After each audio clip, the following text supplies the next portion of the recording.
isang tong lalaki nga ning duol mo. Sa indoon, ikaw mo magpataka, ay pasumbi mo pagsiluso, oy. Pasumbi mo Nga itong number mo. Number ba, oy? Ito ba, ay? Makita ko cellphone na na. Duol mo. Boy, vlogger to, oy. Nagpapalo to. Nakunsa man yung taong pa. Ayaw pala. Ayaw pasumbi. Kahugog utot. Napato dito ay kaon mo. Ngata ko kuan. Putos. Samto. Uy, ay, kuha na. Araw. Itigaan tao, kuan mo, nagadakog bag. Kairong na yung hatag nato, akong isuro tao. Unay nasal, oh. Ayaw pasumbi. Nasal. Uy, ayaw pasumbi. Uy, ngano no?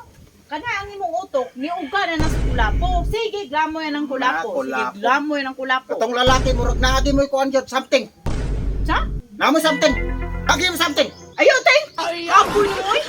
Sus, ayaw pasumbi imong pagkasiluso, oy. Pasumbe. Kapoy. Kapoy ka na yung anak. Murag dito mo nakita. Nauganan mo rin yung utok sa sige o inom o kulapo. Imong pagkasiluso no. Wanay ayo ka na magsigisig-silo-silo. Wanay ayo mo na yung bungkag sa pamilya. Naagi mo kuan jud. Naagi mo yung mga something. Ayaw, ting!